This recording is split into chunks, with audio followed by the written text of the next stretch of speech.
हाँ जी, बताइए कैसी रही चिंतन यात्रा। कुछ पल्ले पड़ी बातें।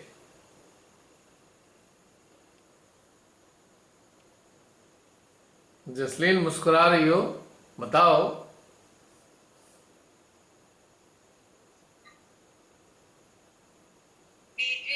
निर्विचारिता पूरे टाइम कंटिन्यू रही।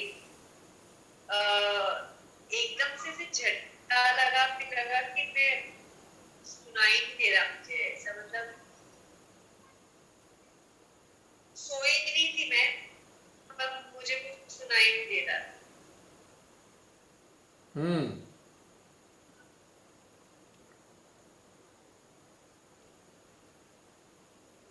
कुछ सुनाई नहीं दे रहा था।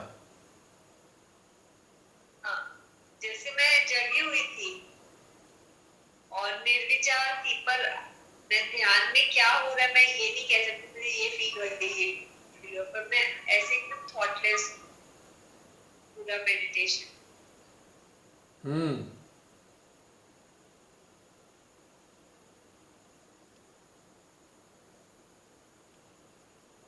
तथ्य कुछ समझ में आए, संसार और परम के।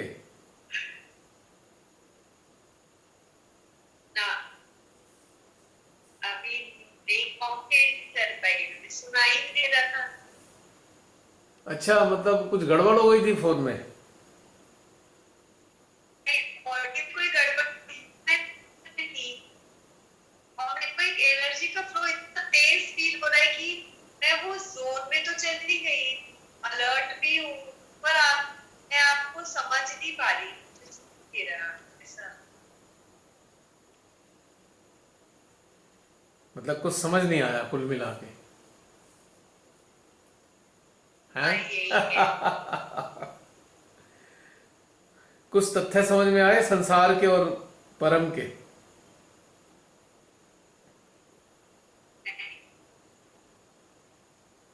नहीं। चलो कोई बात नहीं, आज नहीं तो कल समझ में आएंगे। कोई बताएगा, किसी को समझ में आया हो कुछ। स्टार्टिंग स्टार्टिंग में जब आपने कहा था कि हम किस चीज से अटैच हैं, कौन सी चीज हमें सुख दे रही है, फिर उसमें तो कुछ आ ही नहीं रहा था, न्यूट्रली फेस चल रहा था। फिर एक जगह आपने जब ये पूछा कि अ, आनंद किस चीज में महसूस हो रहा है, अब क्या ये, और मतलब ये सब में कुछ भी नहीं फील हो रहा था कि हम न्यूट्रली चल रहे हैं, कोई चीज में ऐसा नहीं लग रहा था हाँ बहुत अच्छा लग रहा है। हम्म। यही याद है स्टार्टिंग का। यस। अच्छा, ये याद और है। फिर अपनी दीदी is ready, she will share. ये याद है। ये और एक दो बातें और हुई थी, अब वो थी मैं कुछ कह भी रही थी, मैं भूल गई, याद नहीं आ रहा। क्या? वही तो याद नहीं आ रहा, कुछ कहने जा रही थी ध्यान से रिलेटेड कि एक क्वेश्चन जब पूछा था तो ये फील हुआ था, पर आंसर नहीं याद आ रहा, क्वेश्चन क्या था। चिंतन यात्रा। चलो, जिनको समझ में आ रहा है तो बताएं।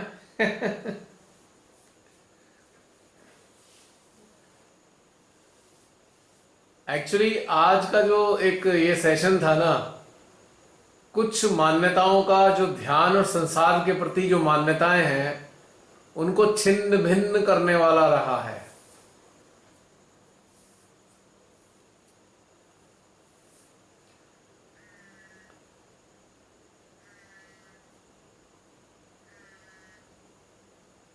ना? छिन्न भिन्न करने वाला है।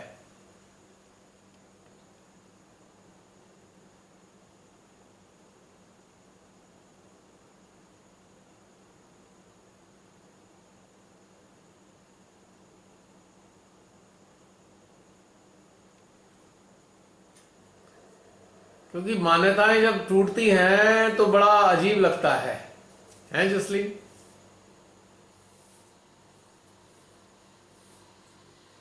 हाँ, झटका लगता है, अच्छा फंस गए थे, अच्छा ये कमी है, ऐसा होता है, एक्चुअली अभ्यास में जब हम सब कष्ट होता लोग, है अंदर। जब हम लोग अभ्यास में होते हैं, ध्यान के अभ्यास में, तो हम संसार को अलग रखते हैं, परम को अलग रखते हैं। पर वास्तविकता कुछ और है इसके विपरीत। शुरुआत के लिए तो ठीक है, दोनों को अलग अलग रख दो, लेकिन हकीकत क्या है? Both are woven together. ताना ताने बाना। बाने की तरह बुने हुए हैं। किसको अलग करें? हाँ, क्यों? नहीं कर सकते। कर सकते हो। नहीं,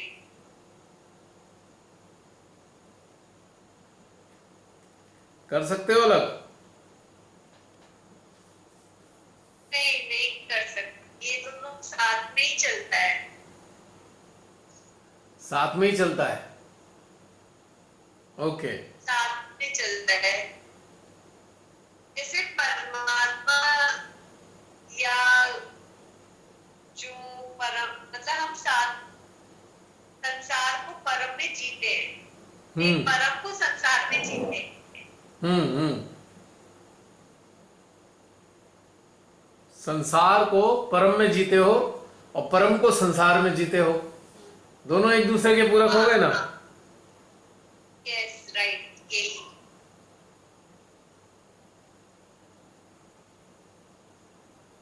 क्यों? जी,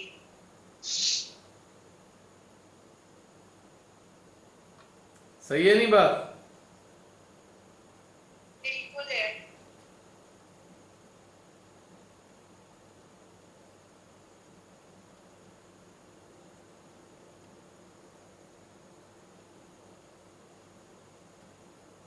लगता है ना सही? हाँ, अब जी भी तो रहे हैं धीरे धीरे, अविचार अवस्था में, निर्विचार अवस्था में काम कर रहे हैं, बह रहे हैं, समझ रहे चीजों को, भाग नहीं रहे घटित होने के लिए, छोड़ रहे हैं। है ना बात सही? हाँ जी। और इस तथ्य की क्लैरिटी के बाद कैसा लग रहा है? ये दोनों तथ्य क्लियर हुए जब हमारी चेतना में, आप कैसा महसूस कर रहे हो?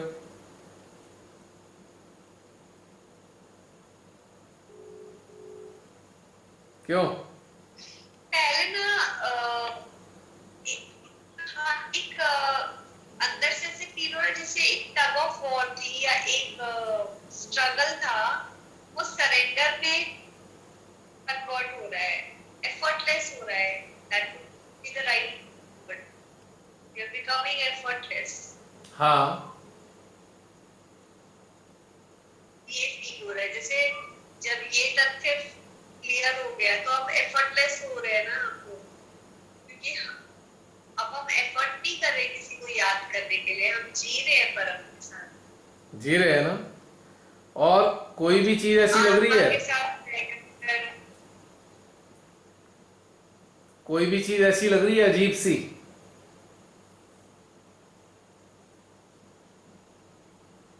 कैसे मीन, मेडिटेशन में या मतलब ध्यान और मतलब आफ्टर मेडिटेशन?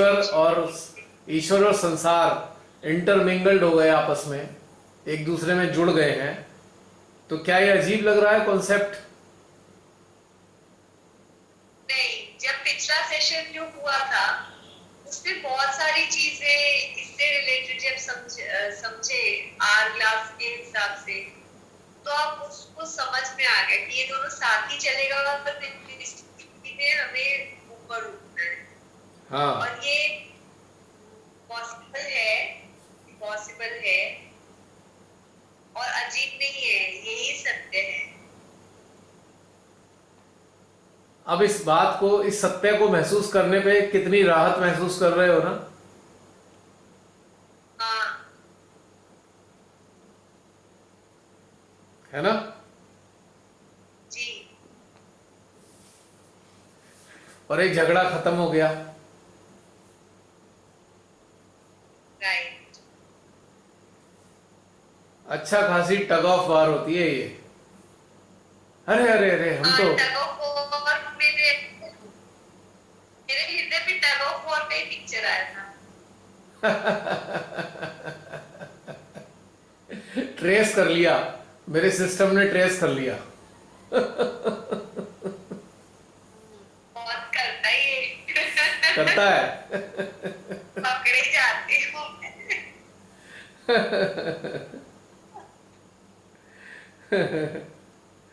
नहीं, वो ऑटोमेटिकली हो जाता है, उसमें कुछ है नहीं ऐसा, अपने आप ही स्वतः ही होता है ये।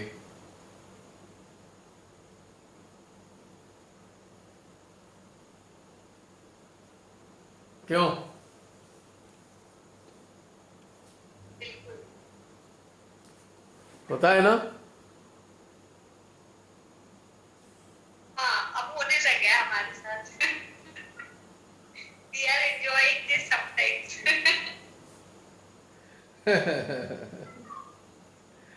बट और कॉन्फिडेंट और क्लैरिटी होनी चाहिए, हाँ ये जो हो रहा है इसीलिए ऐसा। Yes yes, true.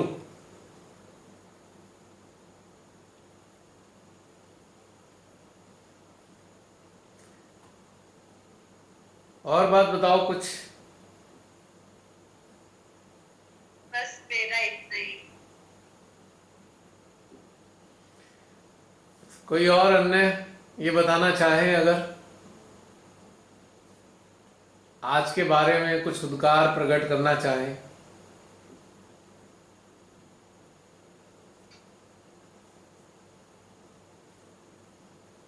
जय श्री माता जी भैया। जय श्री माता दी बहन। आज का सेशन थोड़ा सा पहले समझने में थोड़ी मुश्किल आई, पर धीरे धीरे जैसे जैसे हम उसको समझने लगे तो लगा कि आज से कुछ साल पहले अगर हम ऐसे महसूस करते थे तो जी। हम दोनों को अलग समझते थे, परम को अलग, संसारिक जीवन को अलग। मतलब संसारिक जीवन में हम ज्यादा लिप्त रहते थे, हाँ। पर मतलब हाँ, पर अब जो है जागृति के बाद इतना अंतर महसूस कर रहे हैं कि मतलब मेरी लाइफ में सब कुछ अचानक होता है भैया। अचानक होने के बाद फिर हमारा कर्तव्य बन जाता है कि ये जो सौंदर्य जो संसारिक जीवन में हमें मिल रहा है ये परम की ही मतलब हमें भेंट है, उनका प्यार है जो यस। संसार में जिन जिन चीजों में आनंद आता है, जो आपने पूछे थे प्रश्न कि आपको आनंद आता है, तो वो सब चीजें मेरे को लगता है कि जो भी चीजों में आनंद आता है सभी सभी का सेम ही होगा, वो वाली प्रायोरिटीज समझ लो क्या, पर उनका सबका संबंध परम से ही है कि ये परमात्मा हमें, हमारा एक टाइम था जब हमारे साथ प्रारब्ध बुरा चल रहा था, वो निकल गया, अब अच्छा प्रारब्ध चल रहा है, तो परमात्मा परम हमें ये सब दे रहे हैं, तो हमें इसमें लिप्त नहीं होना, इसका आनंद लेना है और उस आनंद को दूसरों के साथ भी बांटना है। मुझे तो भैया ये समझ आई, मतलब थोड़ा मुश्किल था, कई वर्ड्स भी हमें हिंदी के समझ मुझे नहीं आए आपके, बट इतनी भैया इतना कूल था ना सारा, इतनी वाइब्रेशंस थी। आज मैं अपने में एक नंबर पंखे से बैठी हुई हूँ, अभी भी ऐसे लगता है ये कमरा पूरा ठंडक से भरा हुआ है। जबकि मुझे गर्मी लगती है ना इतनी। और आज का जो सेशन था ना बहुत अच्छा, ऐसे लगता है कि जैसे श्रीमाता जी ने कहा ना कि आपको जैसे कहते हैं ना कि हमें मानव योनि से ऊंचा उठा दिया, हमारी चेतना को भी विकसित कर रहे हैं और हमारे संसारिक जीवन को भी वो सुधार रहे हैं, हमें प्रयास नहीं करने पड़ते। और अचानक से ये जो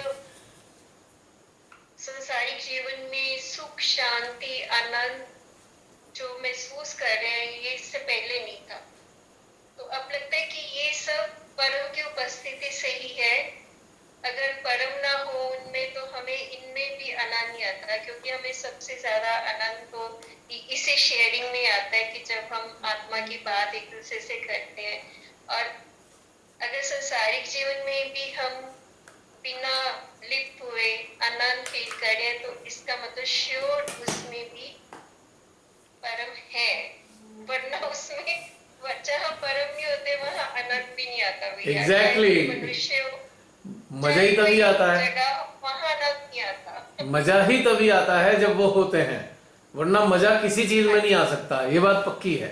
नहीं आता। हाँ, चाहे कि कहीं हम किसी को मतलब सोने के थाली में भी कोई खाना परोस दे, अगर उसमें परम नहीं है तो हमें उसका भी आनंद नहीं आएगा। मुझे मतलब यही समझ आया, ज्यादा समझ। बिल्कुल सच बात है, एकदम परफेक्ट है एकदम। ये बात तो एकदम सोले आने सत्य है बहन, इसमें कोई शक नहीं है। बहुत अच्छा था सेशन, मतलब अपने अंदर लगातार चल रहे थे क्वेश्चंस, हम्म। अच्छा लगा। वही तो चीज है ना। अब सब ऐसी स्थिति में आने चाहिए जो इन तथ्यों को अच्छे से समझ सके कि हाँ जी, परमात्मा संसार से अलग नहीं है, संसार में नहीं समाये है। है, और परमात्मा में संसार समाया है, ये हाँ तथ्य जी, है। शुरुआती दौर में वो वाला रास्ते पे जाना ठीक था। अगर शुरू में हम इस चीज को नहीं पकड़ते तो हम आगे नहीं बढ़ पाते, हम परमात्मा को महसूस नहीं कर पाते। तो हमने दोनों को शुरुआती दौर में अलग अलग किया कि परमात्मा का रास्ता अलग है, संसार का रास्ता अलग है, प्रारंभिक हाँ अवस्था जी, के लिए। लेकिन जब हाँ उनको जी, अपने भीतर में महसूस कर लिया अच्छे से, तो अब हमें ये अलगाव खत्म कर देना चाहिए।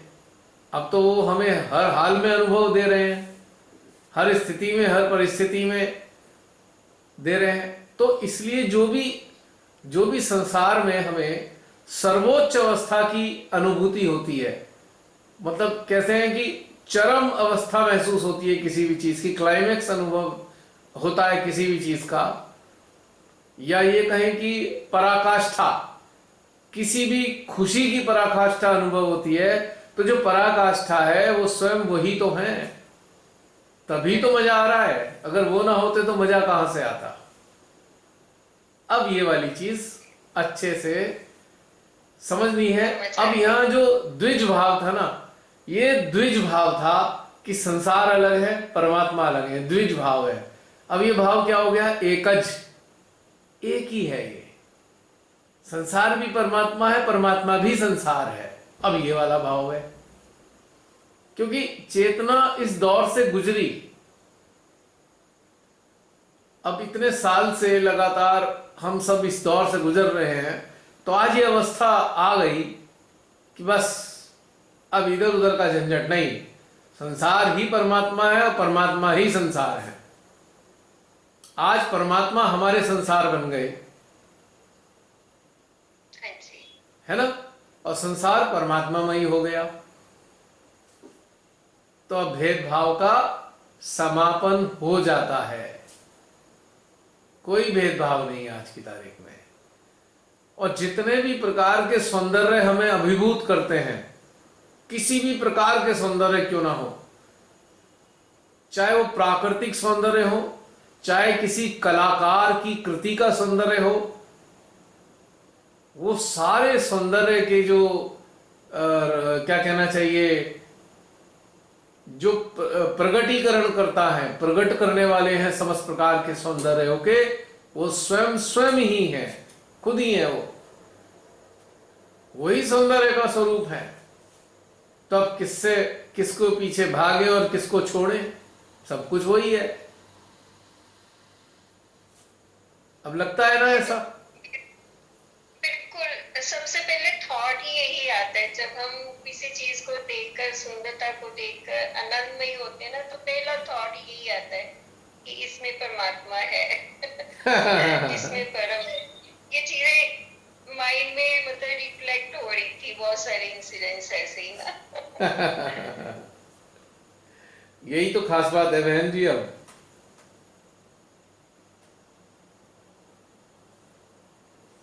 यही तो इंटरेस्टिंग ये हो गई बात जिंदगी।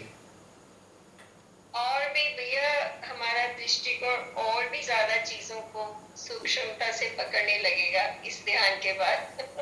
यस, जो राहत है ना, राहत इस चीज को समझा देती है हमें, इस प्रकार की राहत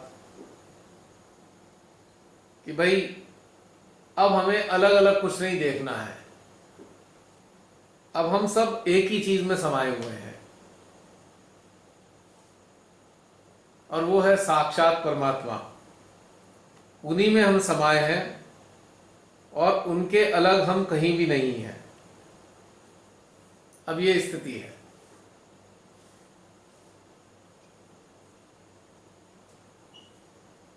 तो हर चीज वहीं का वहीं आ जाता है घूम फिर के।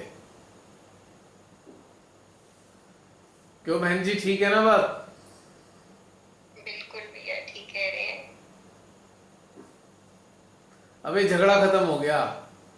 ये परमात्मा का रास्ता है, संसार का रास्ता, ये झंझट ही खत्म हो जाता है अब। सारे रास्ते परमात्मा की ओर ही जाते हैं। इसके बाद बहुत लाइट फील कर रहे हैं भैया, ये समझ मतलब पहले भी थी पर ध्यान के माध्यम से और भी ज्यादा क्लियर हो गई। स्ट्रगल था ना इसमें, एक स्ट्रगल चल रहा था ना बिना बात का। तो आज वो समय आया था इसको समाप्त करने का।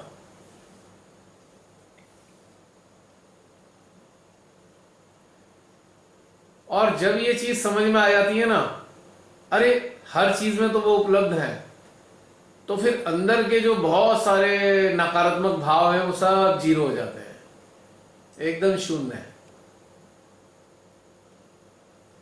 जिन कंडीशनिंग के कारण हमारे अंदर गिल्ट कॉन्शियस पैदा होता है, किसी चीज को हम खराब मानते हैं, किसी चीज को हम अच्छा मानते हैं, ये दोनों ही चीजें कंडीशनिंग है। अच्छा मानना भी कंडीशनिंग और बुरा मानना भी कंडीशनिंग, कि ये चीज अच्छी है, ये चीज बुरी है। ये भेदभाव परमात्मा नहीं कर रहे, ये भेदभाव हम लोग कर रहे हैं। क्या परमात्मा ने किसी प्राणी से भेदभाव किया? परमात्मा ने भेदभाव किया समस्त प्राणियों के बीच में? क्या परमात्मा ने फूलों पत्तियों से, पौधों से भेदभाव किया कि ये वाला पौधा अच्छा है, ये वाला पौधा खराब है? लेकिन भेदभाव कौन करता है? भेदभाव मानव करता है।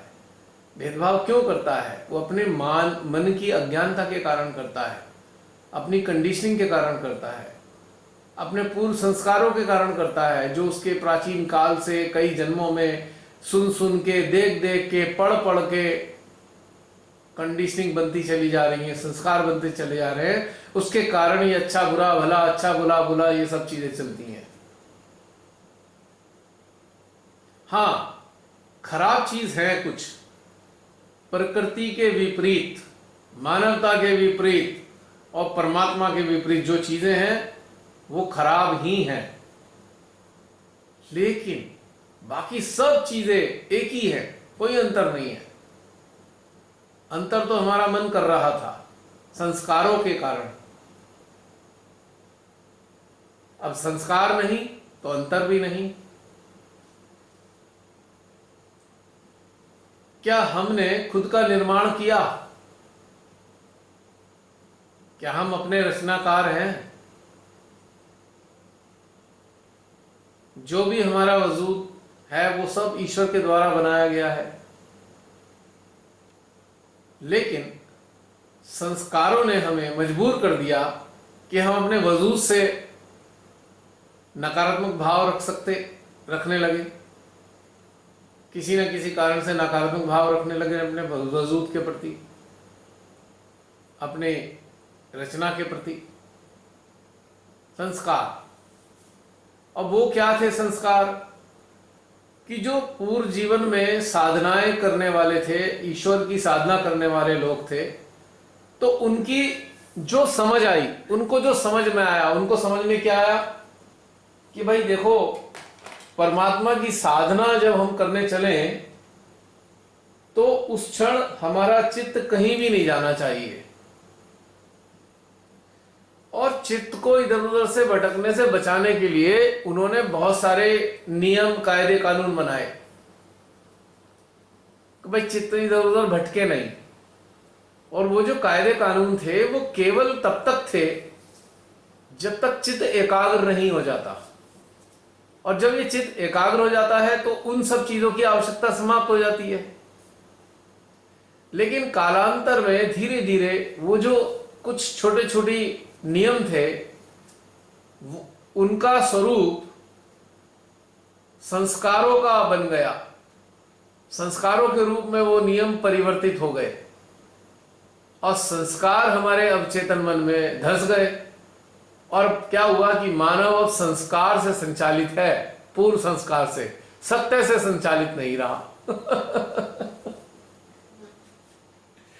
जो अल्पकालिक घटनाक्रम था, अब जैसे कि बच्चा जो पढ़ने शुरू करता है, एबीसीडी पढ़ता है, तो टीचर उसको पहले पढ़ाती है, फिर उसे लिखाने का अभ्यास कराती है और उससे पहले तक करने तक वो थोड़ा तरीका सिखाती है कि बेटा देखो ए बनाना है तो थोड़ा इस तरीके से फिगर बनाओ और इसमें ये जोड़ लो तो ए बन जाएगा।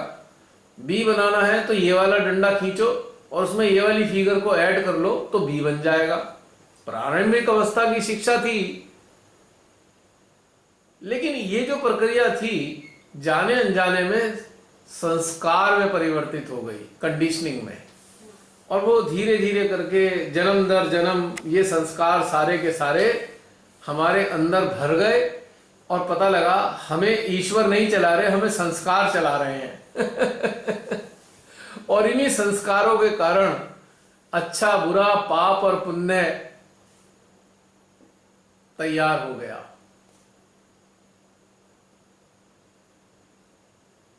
एक आपने आत्माष्टकम जो है सुना होगा, पढ़ा भी होगा आत्माष्टकम। उसमें कहते हैं ना परमात्मा परमपिता परमेश्वर सदाशिव क्या कह रहे हैं, न पुण्यम न पापम, न मैं पुण्यों में शामिल हूं न पापों में शामिल हूं, न मैं पाप हूं न पुण्य हूं, न मित्रों न बंधम, मैं कहीं मौजूद नहीं हूं, ना मित्रों में मौजूद हूं ना मैं बंधु हूं, कुछ भी नहीं हूं मैं। शिवोहम शिवोहम, मैं ही सत्य हूं, मैं ही सत्य हूं, मैं ही सत्य हूं। तो ये सब कालांतर में बनाई हुई बातें जिसके कारण इतनी सारी बातें पैदा होती हैं। ये अच्छा है, ये बुरा है, ये गलत कर रहा है, ये सही कर रहा है, चारों तरफ ये बातें चलती हैं। और हमारा मन क्या है, डस्टबिन है। इस डस्टबिन के अंदर दुनिया भर के संस्कारों का कचरा मौजूद है। अगर इस डस्टबिन को आप उलट दें तो मुक्त हो जाएंगे। वास्तव में मुक्ति क्या है? संस्कारों से मुक्ति ही तो मुक्ति है। मुक्ति का और मायने ही कुछ नहीं। और जब सत्य हमारे अंदर घटित होता है, यानी कि सत्य का सूरज हमारे अंदर उदय होता है, तो जितनी भी कंडीशनिंग की जो छाया है, कंडीशनिंग की जो डार्कनेस है, संस्कारों का जो अंधकार है, वो समाप्त हो जाता है और हम सत्य के साथ आनंदित रहने लगते हैं। अब सब ठीक लगता है। क्यों बहन जी? बिल्कुल भैया, अब तो जीवन ऐसा ही बन गया भैया। रियली ब्लेस्ड फील करते हैं कि जो श्री माता जी हमारी चेतना को इस स्तर पर ले आई है। तो लगने लगा ना मजा, आनंद आने लगा। बहुत बहुत आनंद आता है। अब इस तथ्य को समझने के बाद, अब इन तथ्यों को आत्मसात करने के बाद क्या लगता है? मुक्त हो गए ना, मुक्त अवस्था आ गई। हो गई।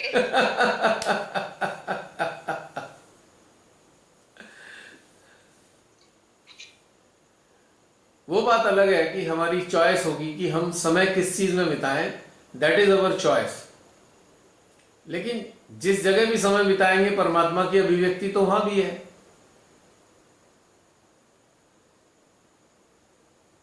नहीं?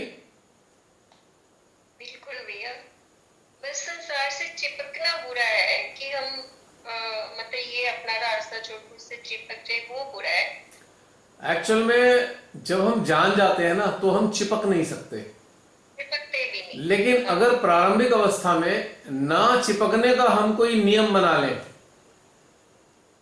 और नियम बनाने के बाद पालन करने की सोचे तो 4 गुनी तीव्रता के साथ संसार से चिपक जाएंगे। और ये इसलिए चिपक जाएंगे, सोचेंगे अरे जल्दी जल्दी से संसार का मजा ले लो, कहीं छूट ना जाए संसार।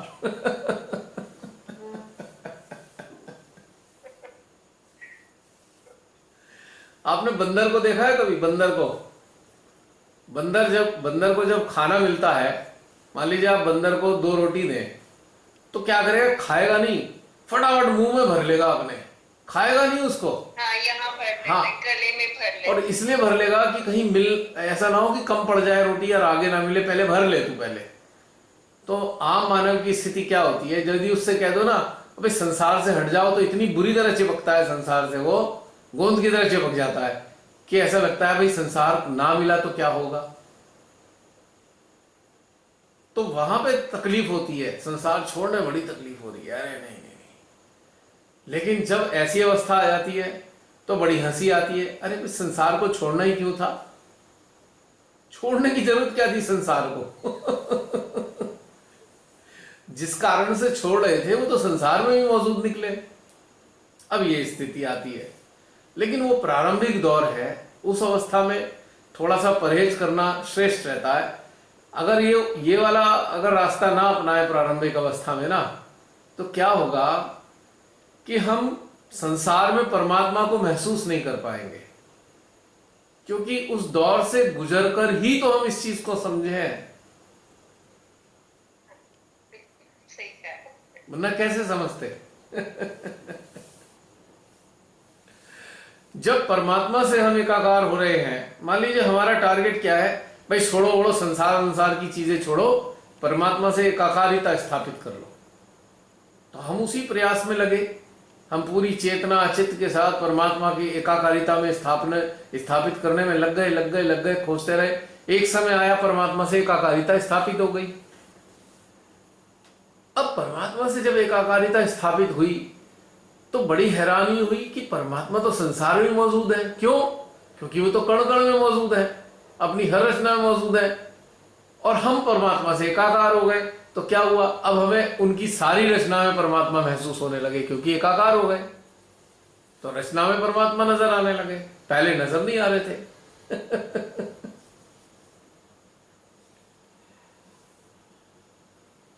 क्यों बहन, है नहीं ये बात? बिल्कुल भैया, जब तक हम संसार को प्रूव नहीं करेंगे कि हमने क्या पाया है, हमारा प्रेम, हमारा अफेक्शन, फॉरगिवनेस उन तक जाएगी नहीं, तो वो लोग भी कैसे जानेंगे कि ये क्या कर रहे हैं, है ना? हाँ, हमें भी तो अपने को प्रूव करना है कि वाकई हमारी चेतना पहले से कितना अंतर है नहीं हमारे बहन, अंदर। एक चीज बताऊं मैं ये आपको, चीजें उनको दिखाई देती। ये जिस बात को मैं बताना चाह रहा हूं ना, ये इस कॉन्टेक्स्ट में नहीं है, ये तो हमारे स्वयं के अपने लिए, ये एक साधक साधिका के लिए बात है केवल। ये संसार में अभी जो संसार में है उनके लिए बात नहीं है। और रहा सवाल जो संसार को ही सब कुछ मान रहे हैं, मान लो उन्हें परमात्मा तो नजर आ नहीं रहे, तभी तो दुखी हैं। संसार में रह के भी इतने दुखी क्यों हैं? क्योंकि परमात्मा संसार में उन्हें नजर नहीं आ रहे। हम संसार में रह के भी खुश क्यों हैं? क्योंकि हमें परमात्मा संसार में नजर आ गए, बस इतना ही तो डिफरेंस है। और वो लोग संसार में परमात्मा को देखना भी नहीं चाहते, तो वो उसी में लिप्त है। इसीलिए कहा जाता है वो मानव संसार में लिप्त है, क्योंकि उसके अंदर ये आकांक्षा और उत्कंठा नहीं है कि उस परमात्मा को मिले, परमात्मा से मिले, परमात्मा से जुड़े, उसके अंदर इच्छा नहीं है। तो इसीलिए संसार में लोग दुखी रहते हैं, और हम लोग भी संसार में हैं, लेकिन हम संसार में सुखी हैं, क्योंकि हमें तथ्य समझ में आ चुका। और वो दुखी हैं क्योंकि अभी इस तथ्य से गुजरे नहीं वो। बस यही अंतर है आम संसारियों में, एक जागृत साधक साधिका में। रहते दोनों ही संसार में हैं, एक संसार में पीड़ा को अनुभव कर रहा है और दूसरा संसार का मजा ले रहा है। ये डिफरेंस है। मैं परमात्मा को ऐसा मानता हूं, जैसे कि आप समझिए कि संसार और परमात्मा को क्या मानता हूं। जैसे बहुत तेज गर्मी में बहुत तेज धूप निकली हुई है, बहुत तेज गर्मी है, स्कॉर्चिंग सन है, तो वो तो है संसार। और हम एयर कंडीशनड गाड़ी में बैठ गए हैं, तो ये है परमात्मा। तो एयर कंडीशन गाड़ी में बैठकर हम पूरी भ्रमण कर रहे हैं सड़कों का, जहां पे आग बरस रही है, पर उस आग का असर हमें नहीं हो रहा है, उस गर्मी का असर हमें नहीं हो रहा, क्योंकि हमारी गाड़ी एयर कंडीशन है। So God is just like air condition car to explore this world. अब गाड़ी सब जगह जाती है, जहां सड़कें हैं वहां गाड़ी है, तो परमात्मा की उपलब्धता हर जगह है। लेकिन हम परमात्मा के साथ जुड़ के जो संसार को देख रहे हैं, तो हम वास्तव में आनंदित हो रहे हैं, क्योंकि संसार की पीड़ाएं हम तक पहुंच नहीं रही, असर नहीं डाल रही। पीड़ाएं तो दिख रही हैं, लोग गर्मी में बेहाल, पसीने में तरबत्तर चलते हुए दिखाई दे रहे हैं, कोई परेशान होकर गर्मी से बैठा हुआ दिखाई दे रहा है, कोई हाँफता हुआ दिखाई दे रहा है, और हम गाड़ी में हैं। हमें दुनिया पीड़ित तो दिखाई दे रही है, पर हमें पीड़ा नहीं पहुंचा रही वो बातें। हमें भावनाओं में तो हमें लग रहा है कि बड़ा दुखी हो रहा है बेचारा, पर हम कर भी कुछ नहीं सकते। जिसका जैसा जीवन हो वैसे ही जिएगा। एक रिक्शा वाले को गाड़ी के अंदर, एसी गाड़ी में बैठकर एक रिक्शा वाले को देख रहे हैं, पूरा चेहरा उसका पसीने से भरा है, खींच रहा है रिक्शा को, ताकत लगा रहा है, ये हम देख रहे हैं। जो रिक्शा वाले को तकलीफ हो रही है वो उसको हो रही है, और उसकी तकलीफ को हम ऑब्जर्व तो कर रहे हैं, पर उसकी तकलीफ हमें नहीं हो रही है, क्योंकि हमारी स्टेटस अलग हो गया। हम एसी गाड़ी में बैठे हैं, वो चिलचिलाती धूप में है, सवारियों को ढो रहा है। तो सेम एसी गाड़ी की तरह है परमात्मा। तपती हुई धूप में एसी गाड़ी में भ्रमण करना, इस संसार के अनेकों दुखों के बीच में परमात्मा के सानिध्य का मजा लेना, दोनों एक ही समान है ना? बिल्कुल भैया। इस वक्त वो ही ठंडक, वो ही एसी की कूलिंग मुझे फील हो रही मैं बिना पंखे के इस वक्त बैठी हुई हूँ, मगर मुझे वही फीलिंग हो रही है, जबकि बाहर इतनी गर्मी है। मैं 1 मिनट जरा बैटरी चेंज कर दूं, 1 मिनट होल्ड कीजिएगा, ये बैठ गई है। हाँ बहन, अब हम में से बहुत से लोग जाने अनजाने में अपराध बोध से ग्रसित हो जाते हैं, गिल्ट कॉन्शियस से ग्रसित हो जाते हैं। क्यों? क्योंकि अगर साधना के साथ साथ उन्होंने थोड़ा सा संसार को भी जी लिया, तुरंत गिल्ट आ जाता है, अरे अरे हमने तो गलत कर दिया, हम तो भगवान के रास्ते पे चल रहे हैं, हम ये क्या करने लगे। तो ये गिल्ट कॉन्शियस क्या है? उसी अज्ञानता का परिणाम, कि हमें संसार के घटनाक्रमों में ईश्वर का आभास नहीं हो रहा, इसलिए गिल्ट आ रहा है।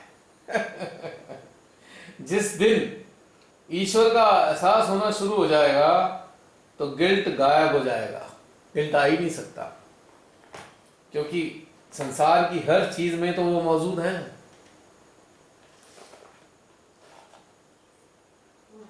हर जगह वो मौजूद है ना, तो बताइए गिल्ट कैसे आएगा?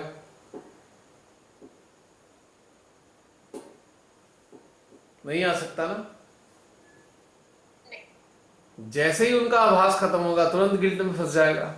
तो श्रीमाता जी ने क्यों कहा, अरे छोड़ो छोड़ो, गिल्ट को हटाओ, बोलो, गले पे हाथ रख के बोलो, मैं दोषी नहीं हूं, I am not guilty, I am not guilty, I am not guilty. क्यों? क्योंकि वो कह रही है, बताना ये चाह रही होंगी शायद, अरे बच्चों, संसार में मैं ही तो हूं, अब सारे क्रियाकलापों में जब मैं मौजूद हूं, तो तुम क्यों गिल्टी महसूस कर रहे हो अपने आप को? करता धरता हरता भरता सब मैं ही तो हूं। तो ये वाली चीज जब घटित होती है, तो सारे झंझट खत्म हो जाता है। आज 99% सहजी गिल्ट का शिकार है, दुनिया भर के गिल्ट पाल रखे हैं, और सारे गिल्ट आ रखे हैं पूर्व संस्कारों से। दुनिया जहान की कंडीशनिंग उनके अवचेतन में भरी पड़ी है, उसके कारण एक दोष के बाद दूसरा दोष, दूसरे दोष के बाद तीसरा दोष, पता नहीं कितने प्रकार के अपराध बोध से ग्रसित है। क्या क्यों जन्म मिला यहाँ पे? हमें कोई टॉर्चर करने के लिए जन्म थोड़ी मिला है। भगवान ने हमें टॉर्चर करने के लिए थोड़ी जन्म दिया है।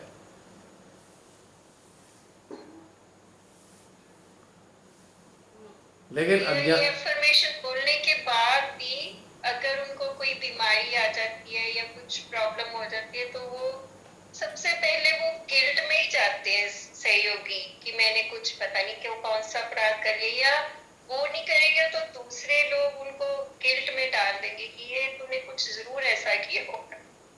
ये हाल है अभी भी, क्योंकि यहाँ पे सहज ही ये मान के चलते हैं कि भाई ईश्वर से जुड़ गए तो कोई तकलीफ आएगी नहीं आपको, और अपने प्रारब्ध को भूल जाते हैं। भाई प्रारब्ध तो जी के तुम आ रहे हो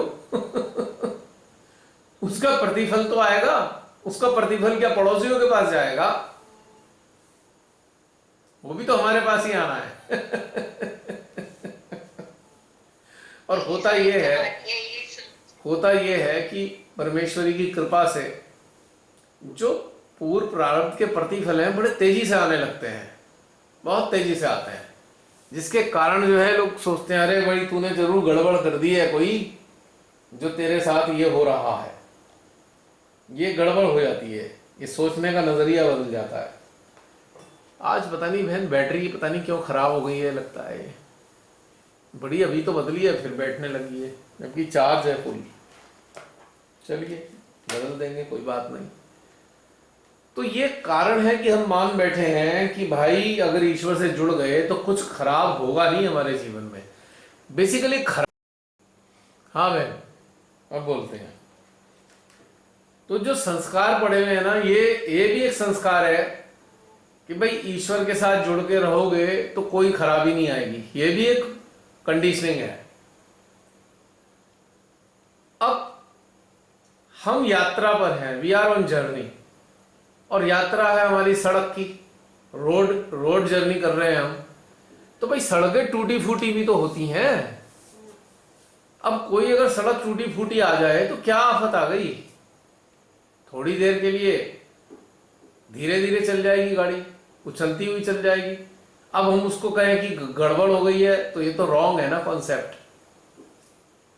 हमारी जीवन एक यात्रा है, और इस यात्रा की जो सड़क है कई बार टूटी फूटी आ गई, पर हम तो चल रहे हैं ना।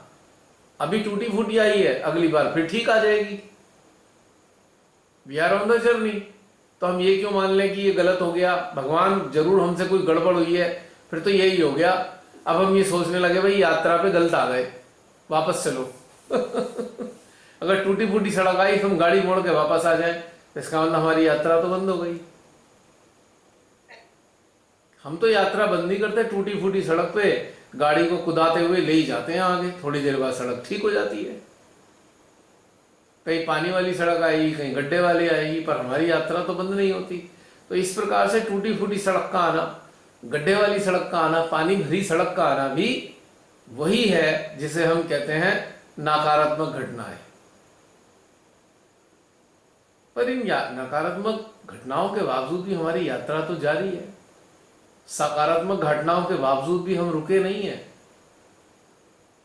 दोनों चीज चल रही है, सकारात्मक भी चल रही है, नकारात्मक भी चल रही है, पर हमारी यात्रा जारी है।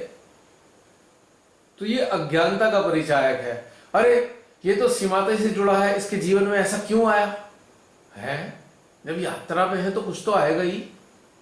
हमेशा एक सी सड़क थोड़ी मिलने वाली है हमें। तो थोड़ी सी रिफाइनमेंट करना चाहिए अपनी सोचों का, कि थोड़ी सी सुधार ले सोचे हम सब, तो बहुत अच्छा हो जाए। और ये वाला तथ्य जो आज हमने जिया है, अगर इसको जीवन में उतार लिया फिर तो कभी चेहरे पे उदासी आनी ही नहीं है। हाँ, शैतानों के कार्यों को देख के थोड़ी उदास होना बनता है, मानवता के खिलाफ काम हो रहे हैं कहीं, तो दिल उदास होना बनता है। पर व्यक्तिगत स्तर पे उदास होने का तो कोई पॉइंट ही नहीं बनता। किसी का जीवन तुलनात्मक रूप से बहुत खराब है, किसी का जीवन तुलनात्मक रूप से बहुत अच्छा है, तो इसमें ना तो बहुत खुश होने की बात है, ना कोई दुखी होने की बात है। जिसका जैसा जीवन था वैसा उसके जीवन में आया है।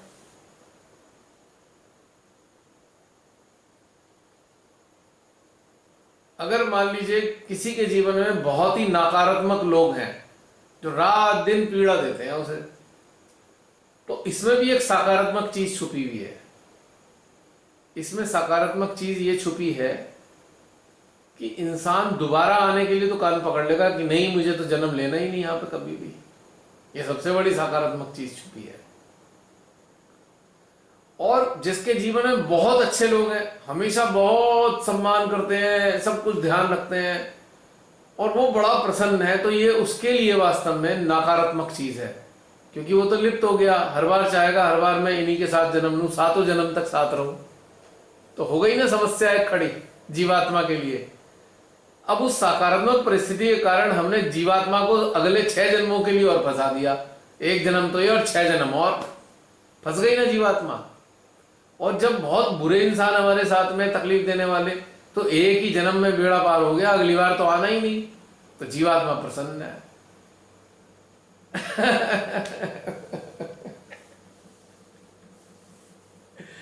है बहुत से लोग कहेंगे आहा हा, भगवान क्या परिवार दिया है, हम तो सातों जन्म इसी परिवार के साथ रहना चाहते हैं। तो यानी कि परिवार में अगर 10 सदस्य हैं तो सबकी जीवात्माओं का कांड ही हो गया बस। सबकी जीवात्माएं 10 जन्मों के लिए, 7 जन्मों के लिए तो फंसी गई कम से कम, बार बार जीवन मरण की साइकिल में आ गई।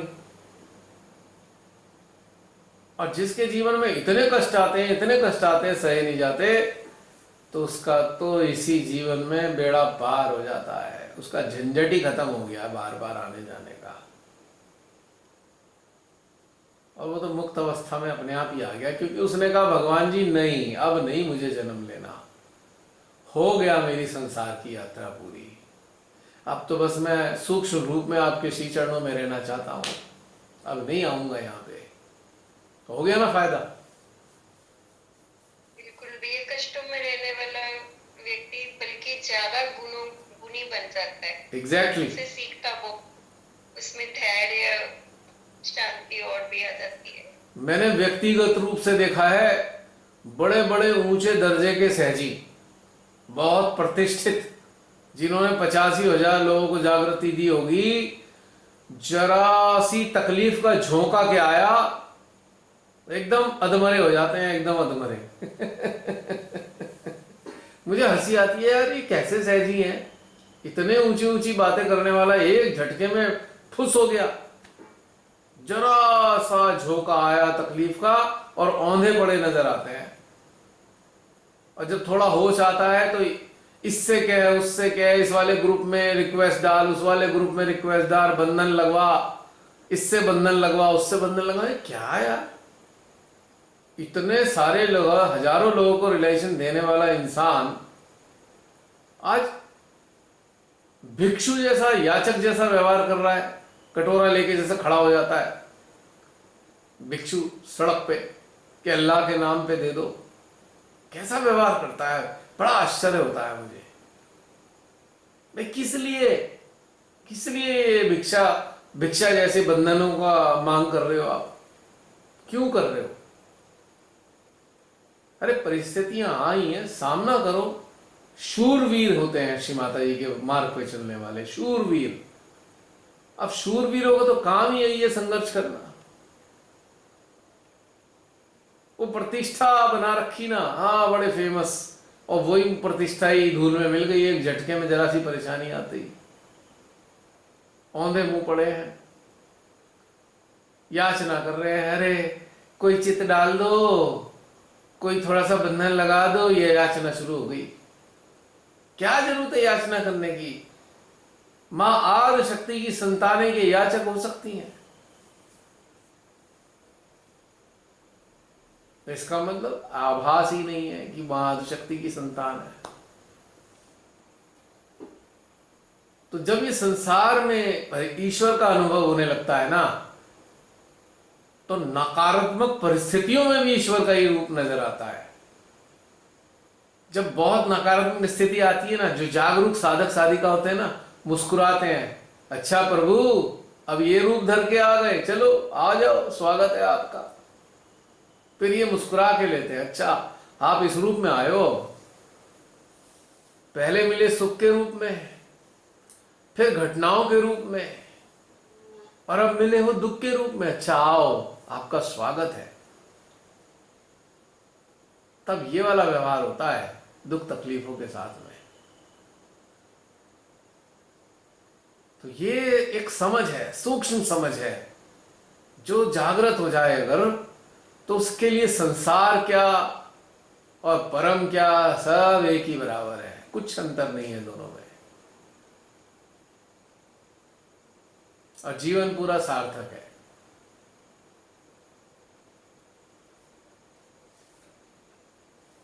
है ना बहन? जी भैया,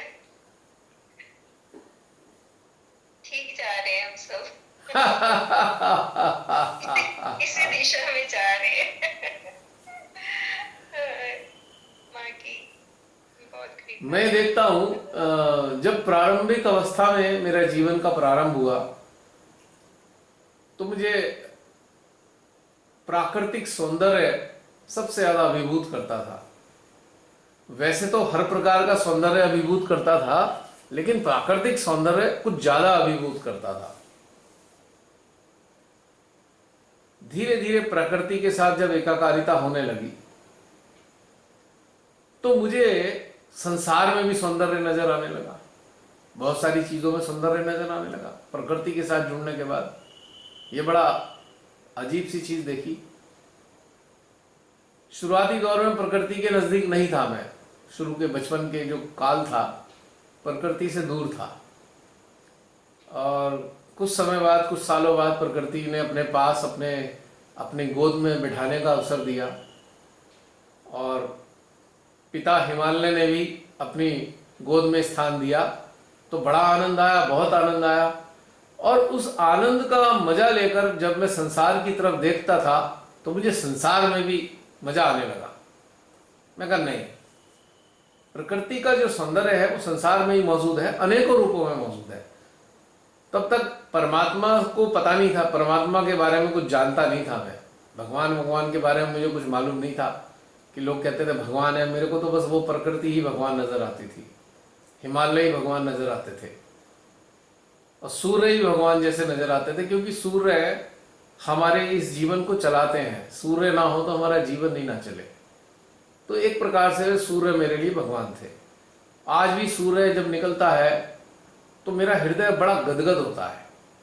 और सूर्य के आपने देखा होगा, बहुत फोटो खींचे हुए हैं, चाहे वो सनसेट हो या सनराइज हो, मुझे बड़ा अच्छा लगता है सूर्य, आनंदित हो जाता हूं मैं। तो पहले इनसे दोस्ती हुई ना, प्रकृति से, सूर्य से, पहाड़ों से, इस प्रकार से मित्रता हुई, तो संसार में भी अच्छा लगने लगा। ठीक है, अब जब एक दौर आया, श्री माता जी की कृपा हुई, उन्होंने अपने चरणों में स्थान दिया, तो धीरे धीरे साधना की तरफ चले। तो सबसे पहले ये हुआ, अरे संसार में छोड़ो संसार को, ये सब चलता ही रहेगा, चलो माँ की तरफ चलते हैं। माँ की तरफ चलना शुरू किया। तो पर संसार में खराब नहीं लगता था मुझे कभी। हाँ, इतना जरूर था कि भाई थोड़ी देर के लिए संसार की लिप्तता को छोड़ देते हैं और थोड़ा ईश्वर की तरफ चलते हैं, बस इतना अंतर हुआ। और अब श्री माता जी के साथ जब समझ लीजिए अब जो आनंद आने लगा है, तो मुझे तो अब सारे सौंदर्यों में ही बहुत आनंद आता है, हर प्रकार के सौंदर्य में आनंद आता है। दुनिया के हर सौंदर्य मेरे लिए सर्वोत्तम है। मुझे ये समझ नहीं आता कि ये संसारिक है कि अलौकिक है कि परम का है, कुछ अंतर नहीं समझ में आता। सब एक हो गए अब आज की तारीख में। उनकी हर रचना सौंदर्य से परिपूर्ण है, हर चीज में सौंदर्य है। जो अगर कुछ आज घटनाक्रम भी चल रहा है ना, जैसे कि एक छोटा सा बच्चा है, एक ड्राइंग बना लेता है, पेंटिंग बना लेता है, उसमें भी सौंदर्य नजर आता है।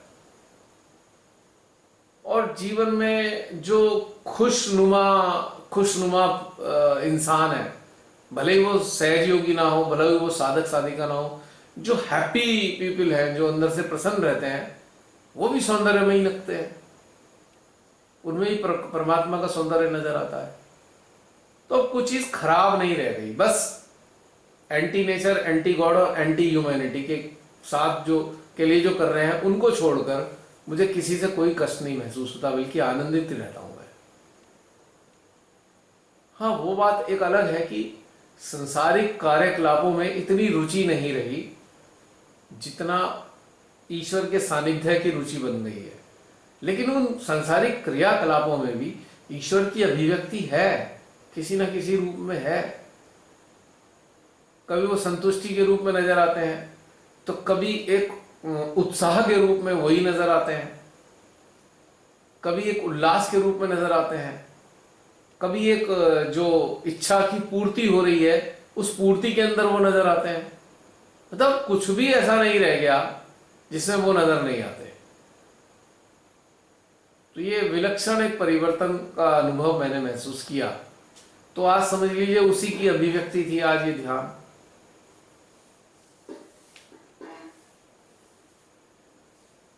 तो अगर ये नजरिया हम सबका बनने लगे तो सब बस आनंद में ही रहने लग जाएंगे। हर चीज में एक आनंद छुपा हुआ है, बस हम उसको समझ पाए आनंद को, और अपने जो संस्कार हैं मन मस्तिष्क के अंदर, जिसे हम कंडीशनिंग कहते हैं, उनको हम समाप्त कर दें या उनसे ऊपर उठ जाए। तो मैं कहता हूं यही स्वर्ग है, यही जीवन स्वर्ग है हकीकत में। हाँ, बस लिप्तता ना हो, लिप्तता नहीं होनी चाहिए। वो बदसूरती पैदा करती है। लिप्तता बदसूरती, सौंदर्य को बदसूरती में परिवर्तित कर देती है। ये खासियत है।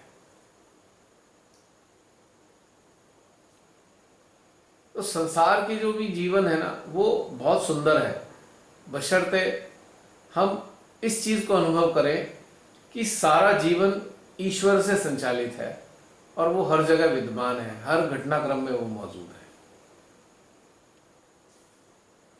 और आप इस नजरिए से जब देखेंगे ना, तो घटनाएं भी आपको समझ में आने लगेंगी। जिसे हम कहते हैं ना आकस्मिक घटनाएं, जिनसे बहुत तकलीफ हो गई, किसी को कष्ट हो गया, उनमें भी आपको उनका सत्य नजर आ जाएगा।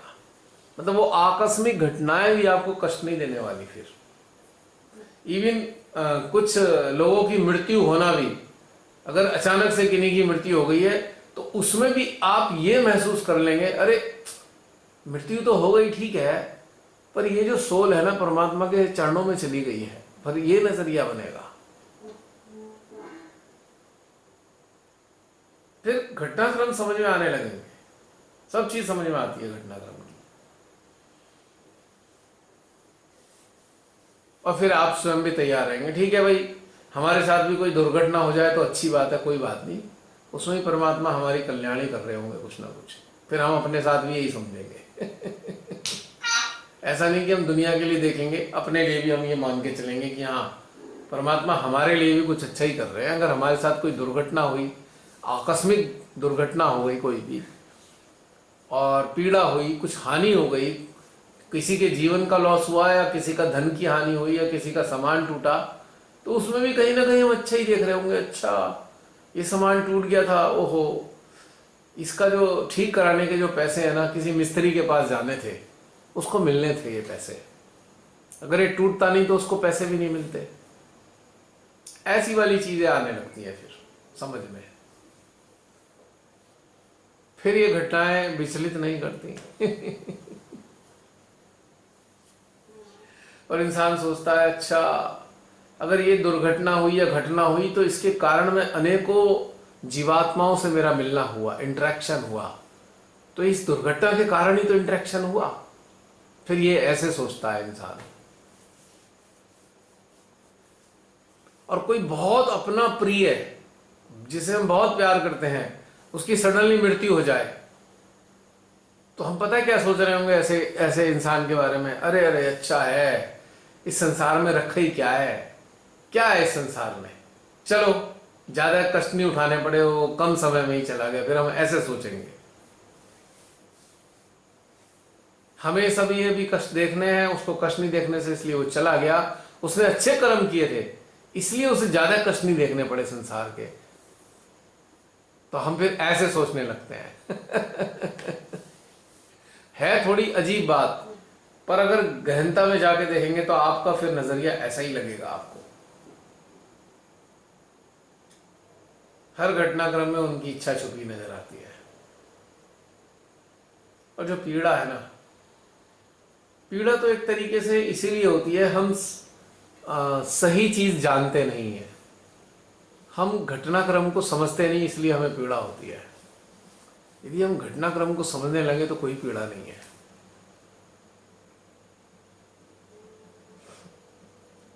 अभी आप देखिए, राक्षसों का राज आ गया पूरे दुनिया में, ये मनुष्यों को मारने में लग रहे हैं।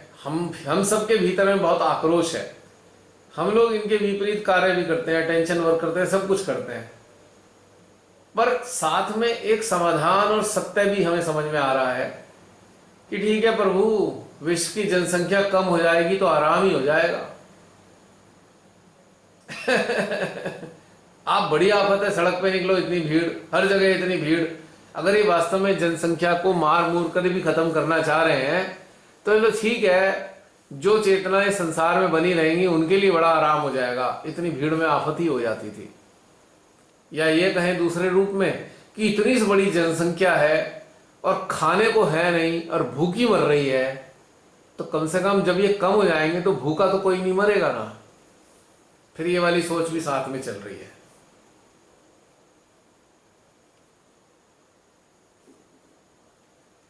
तो ये एक अंदर का समाधान भी आ रहा है साथ में। हम कर्तव्यनिष्ठ होकर संघर्ष भी कर रहे हैं इन राक्षसों से, लेकिन साथ में एक समाधान भी है कि अच्छा, प्रभु की इसमें कोई इच्छा शामिल होगी। एक तरफ प्रभु की इच्छा का हम सम्मान कर रहे हैं, दूसरी तरफ अपने कर्तव्य का पालन भी कर रहे हैं। अत्याचार और अन्याय के खिलाफ संघर्ष भी जारी है ना। दो विपरीत स्थितियां, पर समाधान की अवस्थाएं दोनों ही। एक में समाधान यह है कि हम सीमा के जो सेना है उसके सोल्जर हैं और हमें बुराइयों से लड़ने के लिए ही सीमातें ने तैयार किया है। एक समाधान यह है। और दूसरा समाधान क्या है कि अगर वास्तव में विश्व की जनसंख्या कम होएगी तो इसका मतलब कहीं ना कहीं परमात्मा की इच्छा भी है इसमें।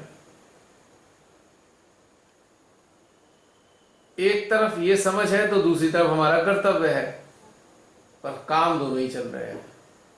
दो विपरीत समाधान हमारे साथ चलते हैं इंटरेस्टिंगली। इसलिए आप शांत होते हो और कर्तव्यनिष्ठ होते हो, और चूंकि कर्तव्यनिष्ठ हो तो इसलिए डिटैच भी हो। आप इस चीज में अटैच भी नहीं हो रहे। हेवन है विलक्षण बात। अब बहुत से हमारे सहज यूट्यूब पे जब ये देखते हैं और सुनेंगे तो कहेंगे यार ये इंसान का दिमाग पागल हो चुका है, ही इज इनसेन।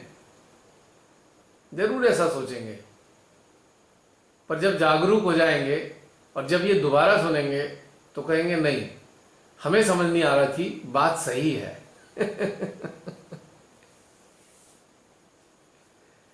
गहनता,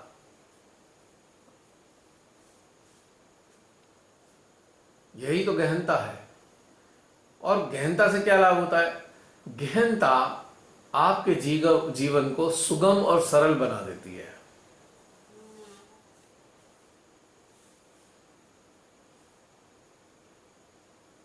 सब चीज शांत हो जाती है, गहनता का परिणाम है ना बहन?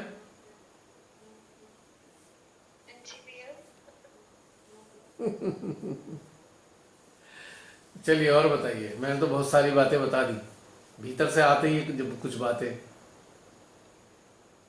बाकी लोग बताएं। एंड में मैंने एक क्वेश्चन पुट करना है, अभी ध्यान से रिलेटेड बाकी लोग वेट कर रहे हैं। ओके चलिए, मैं एक क्वेश्चन पुट करूंगी। Sure ma'am. हाँ जी, नेक्स्ट वन। जय श्री माता जी भैया। जय श्री माता जी। जी बहन। जैसे जब हम अपनी चेतना को आत्मा से जोड़ते हैं हम्म। और आत्मा की गहराई में उतरते हैं, हाँ जी। यानी कि हमारी अंदर चेतना हमारी अंदर आत्मा से जुड़ती है, हाँ हाँ। फिर उसे मतलब उसकी गहराई, उसकी डेप्थनेस से मतलब एक स्पंदन फील होता है। हाँ हाँ। जो स्पंदन जैसे ध्यान में या जब ध्यान कनेक्ट मतलब आत्मा से कनेक्ट करती थी जब फील होता था, या फिर जब ध्यान की अवस्था में रहते थे तब, लेकिन कुछ दिनों से कंटिन्यूअसली फील हो रहा है। मतलब जो हमारे मतलब हर एक क्षण, हर एक पल, हर एक घड़ी, हाँ हाँ। मतलब वो जैसे कानों से सहस्त्रार से ऊपर ब्रह्मांड तक फील होता है, एक स्पंदन बस और कुछ, एक पल्सेशन। ठीक और है। जो हमारे जो भी घटनाक्रम चलते हैं हमारे डेली लाइफ में, डेली रूटीन में, तब भी वो फील होता है। तो हम्म। ये क्या है? आपको वो लय फील होती है जो इस रचना को चलाने की लय है, रिदम। जो स्पंदन है वो रिदम ही तो है, क्योंकि गति जो है स्पंदन से ही प्रकट होती है ना। जहां मूवमेंट होंगे, जब स्पंदन होगा तो मूवमेंट होंगे, मूवमेंट होंगे तो गति आएगी, गति होगी तो संसार चलेगा। तो आप उसकी जो ये जो रचना है उसके अंदर जो एक रिदम है उसके साथ आपका एकाकारिता घटित हो रहा है, आप उसको महसूस कर पा रहे हैं। उस तो अच्छी बात है। अब आपको केवल इतना करना है कि अभी आपको समझ नहीं आया तो अब आप ये समझिए कि ये स्पंदन जो है ये स्पंदन नहीं है, ये परम पिता की अभिव्यक्ति है। बस समस्या खत्म और आनंद बढ़ गया। हाँ जी। स्पंदन उन्हीं की तो अभिव्यक्ति मतलब है। जो भी घटनाक्रम अच्छे बुरे जो भी चल रहे हैं, लेकिन हाँ वो एक फीलिंग है कि आई एम देयर, मतलब ही इज देयर, यस हमारे यस साथ यस है। यस। स्पंदन के रूप में प्रमाणित कर रहे हैं कि I am there in your all kinds of walks of your life, I am there. Yes. अब देखिए ना, घटनाक्रम मनुष्य के हिसाब से नकारात्मक होते हैं और मनुष्य के हिसाब से सकारात्मक होते हैं, पर परमात्मा के हिसाब से, परमात्मा के हिसाब से तो बिल्कुल एक ही हैं दोनों चीजें। परमात्मा के हिसाब से तो एक विधि का विधान घटित हो रहा है, और उस विधि के विधान को घटित होने पर मनुष्य कभी सकारात्मक समझ लेता है, कभी नकारात्मक समझ लेता है। तो सकारात्मकता या नकारात्मकता तो मानव की समस्या है, परमात्मा की समस्या नहीं है। अभी मैंने उदाहरण दिया था ना कि गाड़ी टूटी हुई सड़क पे चले या गाड़ी चले बढ़िया सड़क पे, गाड़ी तो चलनी है और चलती रहती है।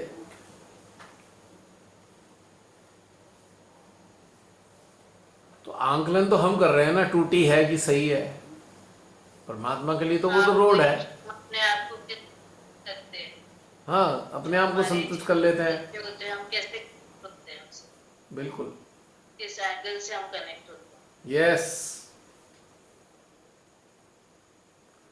अब बहुत से लोग बड़े परेशान हैं, टूटी फूटी सड़क पे जा रहे हैं, धचके लग रहे हैं, उन्हें बड़ा खुंदक आ रही है, गुस्सा आ रहा है, कैसी टूटी फूटी सड़क है। और दूसरा कोई इंसान है बच्चों जैसा, वो कह रहा है अरे वाह, रोलर कोस्टर का मजा आ रहा है, इतने झटके लग रहे हैं, बहुत मजा आ रहा है। अब वो इस चीज को मजा उठा रहा है, इस चीज का। हाँ बिल्कुल, स्पीड ब्रेकर्स भी आएंगे, गार्ड भी आएगा, ऊपर नीचे भी सीन होगा। हाँ, तो आप देखिए बच्चों को जब गड्ढे वड्ढे आते हैं तो बड़ा मजा आता है, उन्हें परेशानी नहीं होती, लेकिन बड़ों को परेशानी होती है। क्योंकि बड़ों ने बड़े सोचे बैठे हैं कि हमें 8 घंटे में उधर पहुंचना था, 400 किलोमीटर है, 8 घंटे लगेंगे और हम जल्दी पहुंच जाएं, वो सोच के बैठ गए। बच्चों को इससे कोई मतलब नहीं है गाड़ी कब पहुंचेगी, उन्हें तो बस मजा आ रहा है चड्डी खाने में। अब उसमें अगर झटके लगे तो बच्चों का मजा और बढ़ जाता है। क्योंकि बच्चों ने कोई कैलकुलेशन नहीं कर रखी, हाँ उन्हें तो मजा आ रहा है, बस कूद फांद करना है उन्होंने। हाँ, 8 लगे या 10 लगे, वो तो एंजॉय कर रहे उन्हें क्या लेना देना टाइमिंग से। टाइमिंग उनकी समस्या नहीं है, उनको तो मजा आ रहा है, वो तो यात्रा का मजा ले रहे हैं। तो अगर हम बच्चों की तरह इस यात्रा का पूरा मजा लें तो हमें भी कोई कष्ट नहीं है इस संसार में। जितने कष्ट हैं वो कैलकुलेशन का परिणाम है, और कोई कष्ट है ही नहीं।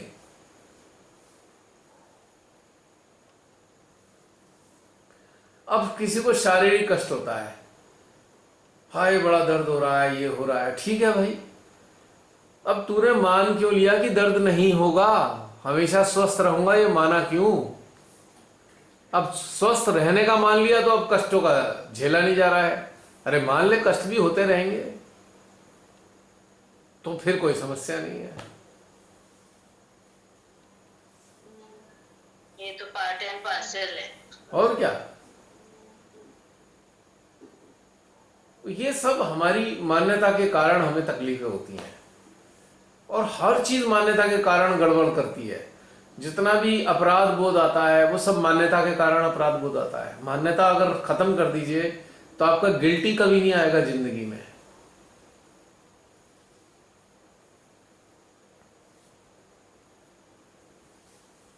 गिल्ट आता ही मान्यताओं के कारण है।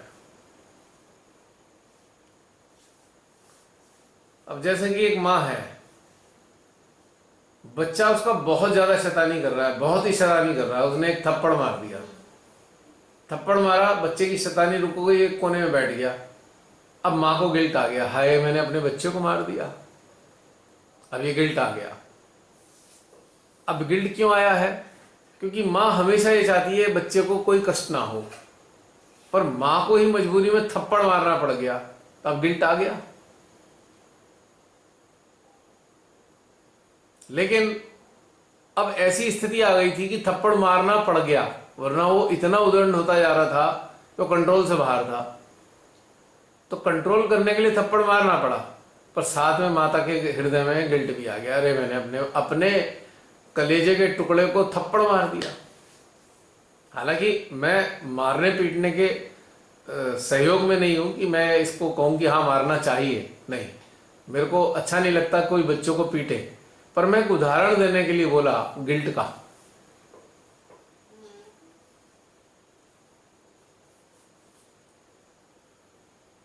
तो गिल्ट मान्यताओं के ऊपर आधारित होता है।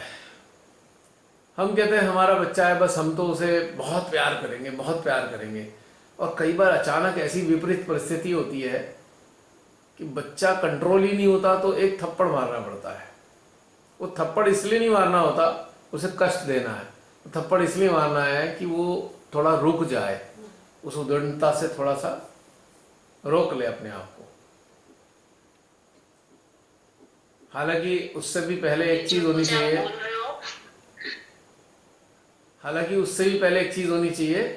कि हमारे अंदर ये सक्षमता होनी चाहिए कि हमें पीटना ही ना पड़े। बिना पीटे ही हमारा वजूद ऐसा हो, हमारी अवस्था ऐसी हो बच्चे के लिए कि वो हमारी आंखों से ही समझ जाए कि अब ये मुझे नहीं करना है। अगर हम थप्पड़ मार रहे हैं तो डेफिनेटली हम कहीं ना कहीं कमी है हमारे अंदर, जो हम थप्पड़ मारने की स्थिति में आए। हमको गौर करना चाहिए कि हमने क्या कमी करी है कि जिससे हमें थप्पड़ मारना पड़ रहा है।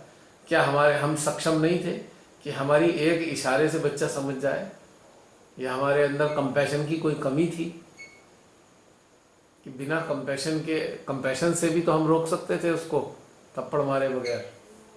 तो ये हालांकि हमारी कमी है कि हम थप्पड़ मार के उसे ठीक करना चाहते हैं। लेकिन एक उदाहरण के लिए बात रखी गिल्ट के ऊपर।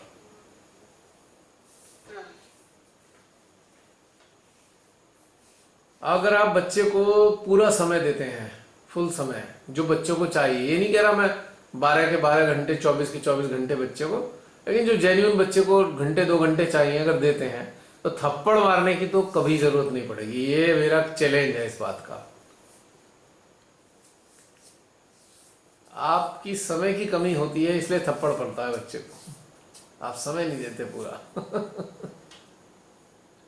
बच्चे को कन्विंस नहीं कर पाते। बच्चे को आपकी एग्जिस्टेंस चाहिए, आपका वजूद चाहिए, आपकी उपस्थिति चाहिए, आपका साथ चाहिए, आपके साथ बैठ के वो खेलना चाहता है। आप अपने संघर्ष में, जीवन के संघर्ष में हो, आप पे समय ही नहीं है देने के लिए, वो चिड़चिड़ा हो जाता है। फिर वो आपका ध्यान अपनी तरफ आकर्षित करने के लिए शैतानियां करता है।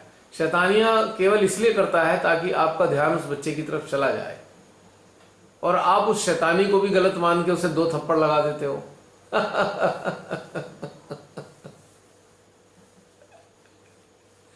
फिर गिल्टी हो जाते हो, अरे मैंने बच्चे को मार लिया। क्योंकि कोई माता अपने बच्चे को मारना नहीं चाहती, लेकिन वो उसे भी समझ नहीं आता मैं इसे टैकल कैसे करूं, तो फिर 2 थप्पड़ मार देती है, 1 थप्पड़ मार देती है।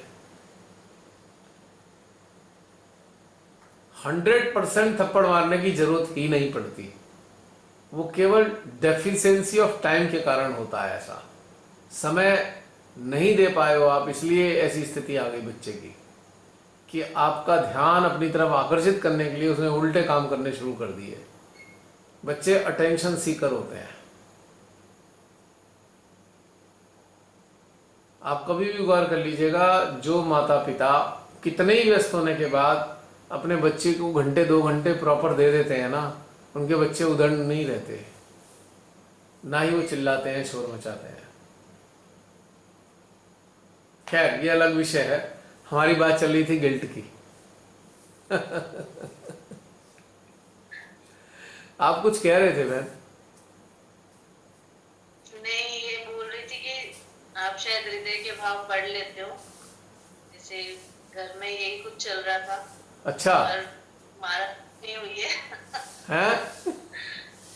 मारा पीटी नहीं हुई है। हाँ। लेकिन यही कुछ घटनाक्रम चल रहे थे। अच्छा। तो आपके सिस्टम से यहाँ पे ट्रेस हो गया, तो वो सब आ गया। हाँ जी, हाँ। ये सब माँ की माया है। हाँ। तो ये सारी चीजें चलती हैं मैम। तो गिल्ट जो है हमारे संस्कारों का परिणाम है। डिप्रेशन भी हमारे संस्कारों का परिणाम है, और एग्रेशन भी हमारे संस्कारों का परिणाम है। सब चीज संस्कारों के परिणाम है। और शांति और संतोष ये सत्य की अनुभूति का परिणाम है। आनंद, वास्तविक खुशी, वास्तविक सुख सत्य की अनुभूति का परिणाम है। बिल्कुल। तो ये इंटरेस्टिंग बात है।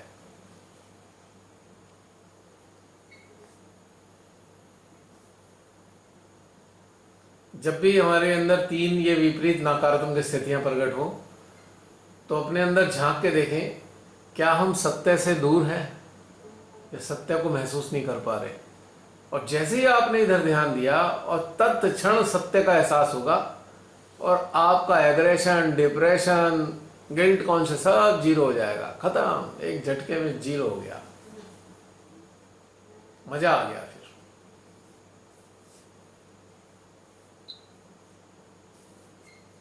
फिर सब शांत।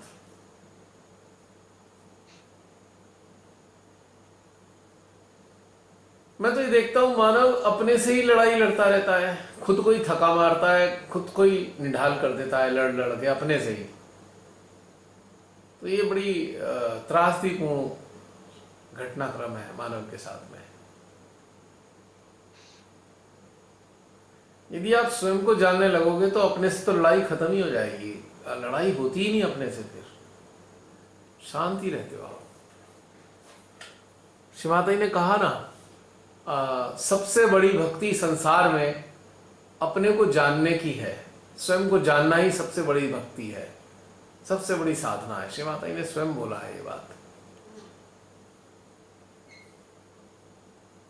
और स्वयं को जानना बहुत आसान है। हम जान क्यों नहीं पाते? हमारे अवचेतन के पटल पर इतने सारे संस्कार छाए हुए हैं, इसलिए हम जान नहीं पाते अपने को। हम उसी में फंस के रह जाते हैं। यदि हम इनसे हटाकर, इन्हें परे धकेल कर अपनी तरफ बढ़ें, अपने अंतःकरण की तरफ बढ़ें तो हम अपने आप को जान पाएंगे आसानी से और बहुत अच्छा महसूस करेंगे।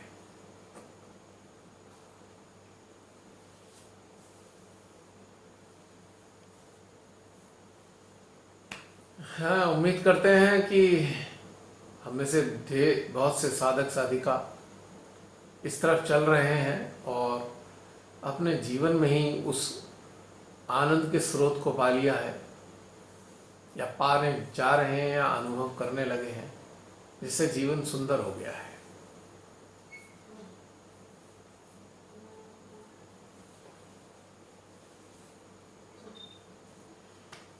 और बताइए बहन। बस भैया। अब बस स्पंदन को पकड़े रखिएगा, वो वही है और कोई नहीं है स्पंदन के रूप में। हाँ जी। स्पंदन उनकी भाषा है, वो स्पंदन के जरिए कम्युनिकेट करते हैं। Yes, I am there, I have कम,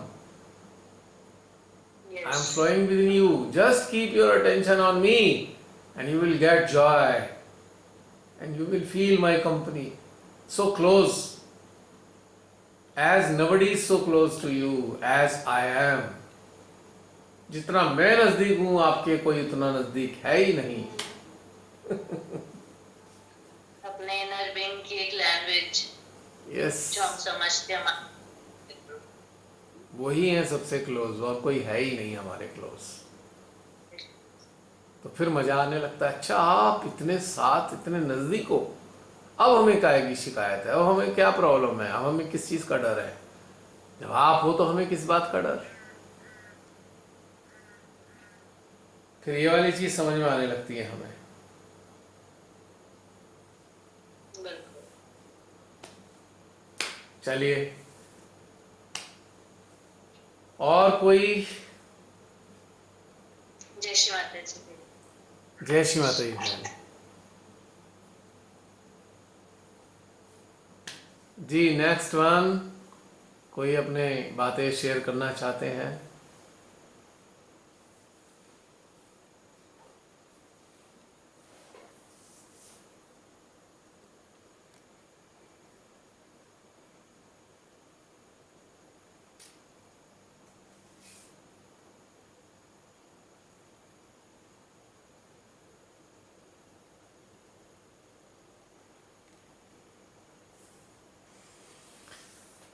बताइए, कोई आए हैं, आ रहे हैं तो ठीक है,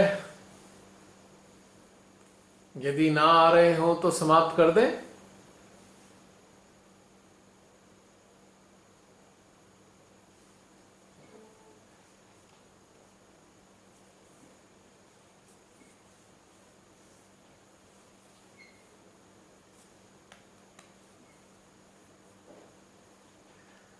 आप सब जाग रहे हैं या सो रहे हैं? मेरी आवाज पहुंच रही है?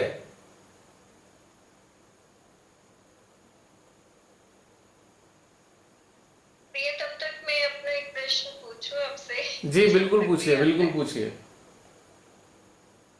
भैया, इन दिनों ना मैं जब भी ध्यान करती हूँ ना, तो मेरे को अचानक ध्यान में कुछ बड़े हॉरिबल से जैसे दृश्य नजर आते हैं।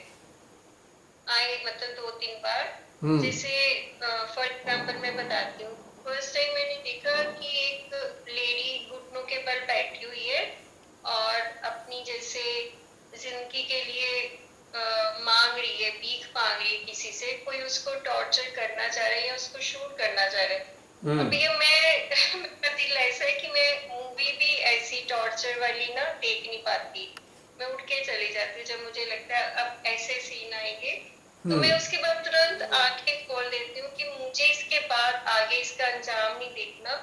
तो मैं आंखें खोल देती हूँ ध्यान में, पर अंदर से डिस्टर्ब हो जाती कि शिवादा जी, ये मेरे साथ तो मेरा पता नहीं यार क्या चक्कर खराब हो गया, क्या हो गया।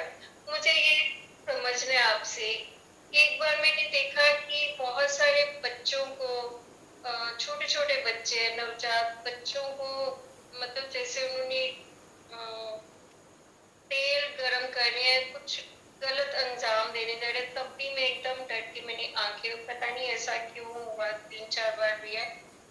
और भैया आज भी 1 सेकंड के लिए मुझे ऐसा ही कुछ नजर आया, पर इतनी ज्यादा आज वाइब्रेशंस थी, तुरंत डिलीट हो गया। उसके बाद मुझे याद ही नहीं आ रहा अभी तक कि वो क्या था। मैंने मतलब 1 सेकंड के लिए कोई चीज ऐसी देखी, पर वो तुरंत डिलीट हो गई और याद भी नहीं आ रहा। जैसे बाकी चीजें याद है, पर आज वाला कुछ याद भी नहीं। ये क्या है भैया, कुछ प्रॉब्लम हुई मेरे साथ? नहीं, बताइए। प्रॉब्लम नहीं हुई है। हम चारों तरफ अपने चारों तरफ बहुत सारी ऐसी घटनाएं देखते हैं जो मानवता, प्रकृति, परमात्मा के विपरीत है, और हमारे हृदय पे बड़ी तकलीफ होती है सब देख के। तो वो सारी बातें ना हमारे अवचेतन मन में सेव हो जाती हैं, और जब कभी हम ध्यान में होते हैं या अचानक स्वप्न में हमें ये सारी चीजें दोबारा विजुलाइज होने लगती हैं, मतलब एक प्रोजेक्शन हो जाता है, जो मेमोरी है वो प्रोजेक्ट हो जाती है ड्रीम्स के फॉर्म में रिलीज होने के लिए, कि जिसका इम्पैक्ट हमारे हार्ट पे आया है, वो सारी घटनाएं हमारे कलेक्टिव सबकॉन्शियस में सेव हो जाती हैं, और फिर उनका प्रोजेक्शन ड्रीम्स के रूप में या एक हल्के से फ्लिकरिंग थॉट के रूप में या विजुलाइजेशन के रूप में हो जाता है। कोई बात नहीं, बहुत सारी ऐसी चीजें हैं जो हम इतनी सारी देखते हैं, और वो क्लब फॉर्म में, मतलब एक साथ मिक्स होकर वो हमारे सामने प्रकट होने लगती हैं।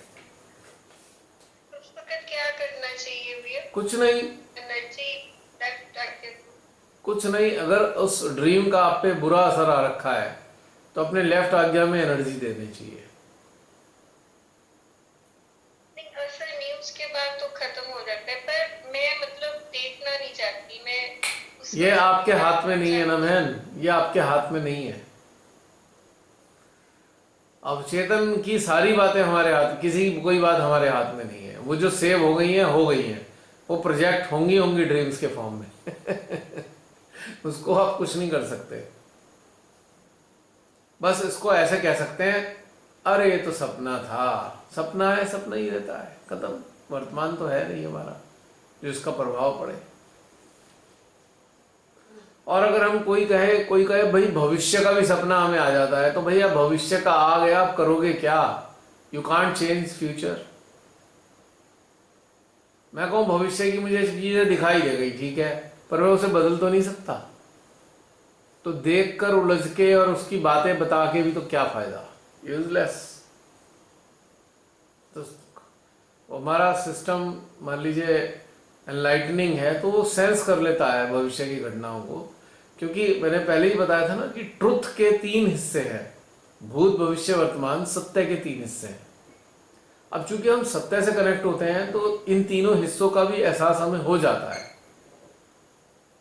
लेकिन हम उसे बदल नहीं सकते ना, वी कैन नॉट चेंज। जो होना है हम उसे बदल नहीं सकते हम, तो इसलिए उस पर ज्यादा ध्यान देना बेकार है। जो चीज ठीक ना लगे उसे समर्पित कर देना चाहिए कि ठीक है प्रभु, आपकी मर्जी, आप अपने चरणों में रखो इन सारी बातों को।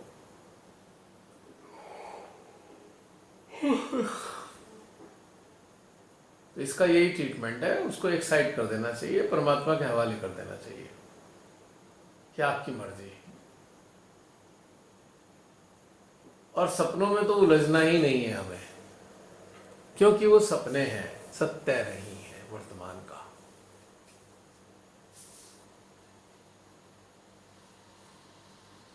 क्योंकि दोनों ही दशा में, जो भूतकाल में हो चुका उसे हम बदल नहीं सकते, अगर भविष्य में होने वाला है उसे भी हम बदल नहीं सकते। काहे को अपनी टेंशन लें,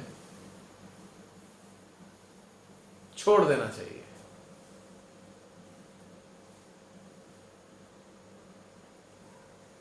क्योंकि इतनी कॉम्प्लिकेटेड हो जाएगा ना, अगर इस पे सोचना शुरू कर दिया तो पूरा दिन ऐसी सोच में डूबे रहोगे आप हम सब रोज सपना देखते हैं, और जब सपना चल रहा होता है पूरी तरह उसमें लिप्त होते हैं, पूरी तरह इन्वॉल्व होंगे सपने में। जैसी आंख खुलेगी ना, थोड़ा सा याद रह जाएगा, तो थोड़ी देर तक सोचते रहेंगे, उसके बाद फिर भूल जाएंगे क्या देखा था पता नहीं। रोज देखते हैं सपने, एवरी डे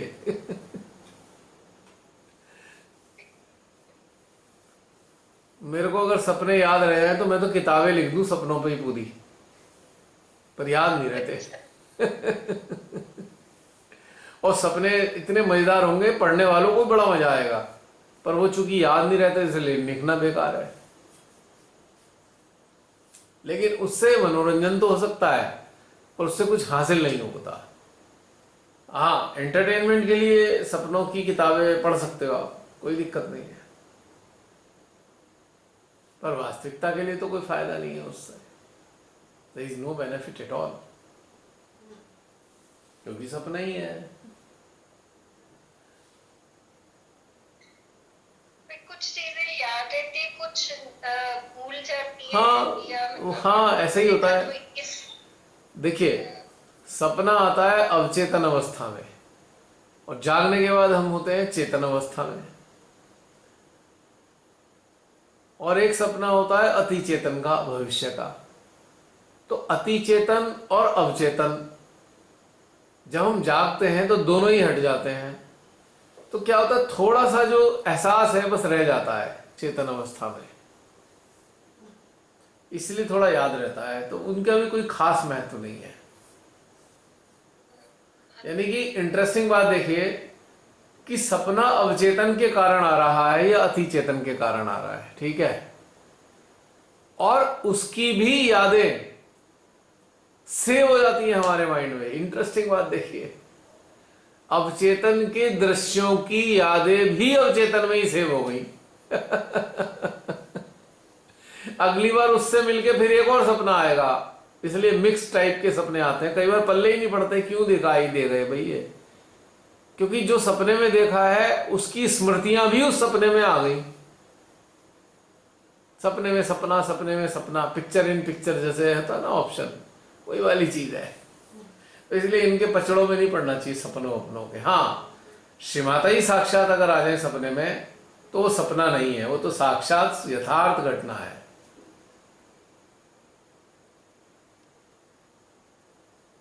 वो तो घटना याद है, उसे तो खूब अच्छे से याद रखना चाहिए, पूरी जिंदगी याद रखना चाहिए उस सपने को, उसे भूलना नहीं चाहिए।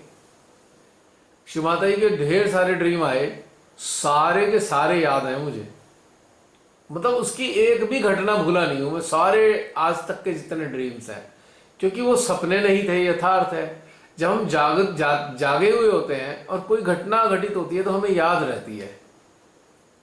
तो ये जो माँ का जो आगमन होता है ये जागृति की अवस्था में होता है, पूर्ण जागृति की अवस्था होती है, इसलिए सारी बातें याद होती हैं माँ के सपने की। एक भी याद भूला नहीं हूं मैं आज तक, बहुत सपने आए हैं माँ के। ये तो बिल्कुल ठीक कह रहे हो। वो ऐसे लगते हैं जैसे अभी अभी वो चीज हुई हो, इतनी फ्रेश वो मेमोरी में होती है ना उनकी। हाँ, क्योंकि वो चेतन अवस्था में आते हैं, पूर्ण चेतन, मतलब एक तो चेतन होता है, एक पूर्ण चेतन अवस्था में आते हैं श्री माता जी साक्षात हमारे सपने में। सपना कह रहे हैं हम, लेकिन वो साक्षात ही होते हैं, तो भला उसे कैसे भूलेंगे हम। सब याद रहता है, टोटल याद रहता है, एक एक घटनाक्रम, क्या बात करी। शुरू शुरू में तो श्री माता जी से बातचीत होती थी, बाकायदा डिस्कशन चलते थे, सहयोग पे डिस्कशन चल रहा है, प्रोग्राम पे चल रहा है डिस्कशन, ऐसे बातें होती थी।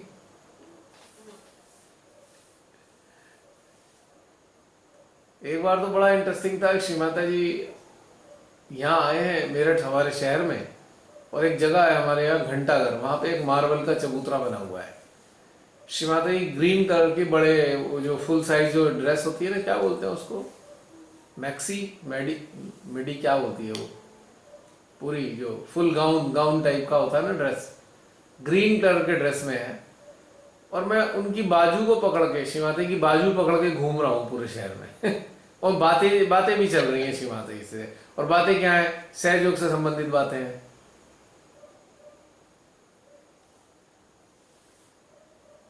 फिर मेरे मोबाइल पे श्री माता जी का फोन आया है। मैंने कहा माँ आपका फोन आ गया। माँ बात करती हैं, कहती है अच्छा मैं अब जा रही हूँ, मुझे जाना है, तो वो चली जाती हैं। फिर तो बहुत देर तक, अभी तक याद है, एक एक कदम उनके साथ चल रहा हूँ। ग्रीन कलर की ड्रेस है, उन्हें ऐसे बाजू पकड़ रखी है मैंने उनकी, जैसे बच्चे मम्मी की बाजू नहीं पकड़ लेते। चले जा रहे हैं, घूमते जा रहे हैं, बड़ा मजेदार सपने आए। तो वो सारे याद हैं आज भी, क्योंकि वो पूर्ण पूर्ण चेतन अवस्था में श्री माता जी आई है। इसलिए हमें पूरी एक एक घटना, एक एक चीज याद है, एक एक मिनट का सपना याद है। मतलब बाकी इतने सपने याद नहीं रहते कभी। जो अति चेतन से और अवचेतन से आते हैं वो याद नहीं रहते, लेकिन जो इधर से आते हैं, सुपर कॉन्शियस से आते हैं, पूर्ण जागृत से आते हैं, वो सारे याद होते हैं, क्योंकि वो तो सत्य से आ रहे हैं।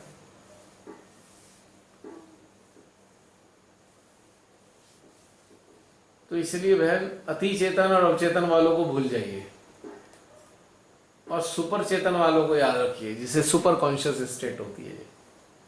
श्री माता की कृपा से। 1 मिनट रुकिएगा बहन, ये फिर बंद हो गई।